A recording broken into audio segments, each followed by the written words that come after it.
So the other day I was talking with a friend about whether if human beings are in this planet, in this universe, if they exist for a reason.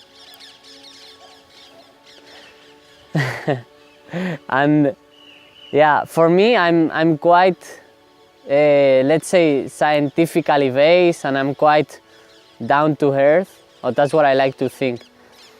So what the literature, what the scientific literature supports is like we are not here for a reason. We can make reasons. I mean, even our brain has evolved, is designed to come up with reasons for us to be here. Because it's true, like it's quite emotionally strong to realize that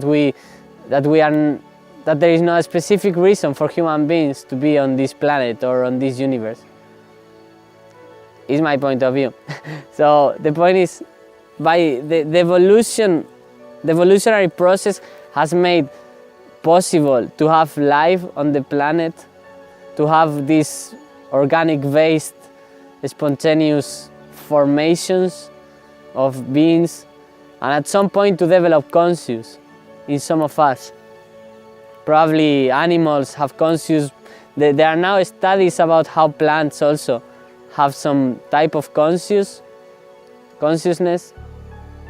how they kind of communicate with each other, which we could consider as sort or some level of consciousness. For human beings, we have the gift or the curse of being really conscious, or have the potential of consciousness. And one of these things is to realize that we are alive and to realize that we will be dead at some point.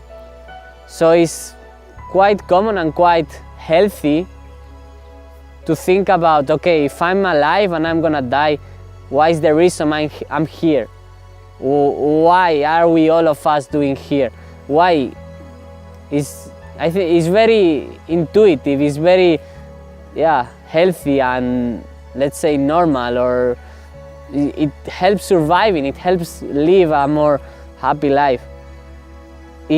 From my point of view, it doesn't match with reality. And the more we meditate, the more we can get to this truth. The truth of maybe we are not here for a specific reason. Maybe all of this is just chance, and it happened that we are conscious, that we are alive, that we are in this point of the universe, on this planet. However, our individual life can become meaningful and can have a purpose if we look into the smaller picture. If we look into the big picture, looks like this universe is gonna die. Looks like this universe is gonna freeze. It's gonna stop moving. Stillness is death. For Taoism, stillness is not so much death. The point is, we can find purpose in our own individual life. Harari mentions morality is the avoidance of suffering, or the reduction of suffering. So this can be a very purposeful, a very meaningful life, reducing suffering in the world. I'm always trying to think like the future is the meaning after all. Like all the people behind me gave me meaning somehow, because I can be here thanks to them, thanks to all the creators, thanks to all the human beings, all the artists. I can be here now and know what I know. So for me, like, if I want to put something in the future, at least with meaning, is I want to give you my best. I want to give the future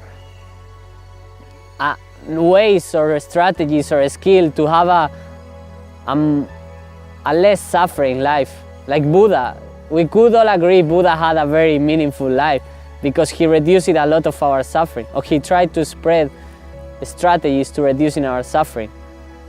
So in your individual life, your existence can have a why, which is like why you are here, so you can give your best, so you can reduce the suffering of the future.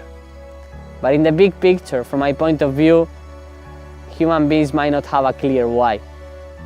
But as far as you make the life of someone else easier, you make the life of someone else happier or more peaceful or more fulfilled or more conscious, you can have a perfect reason to be alive.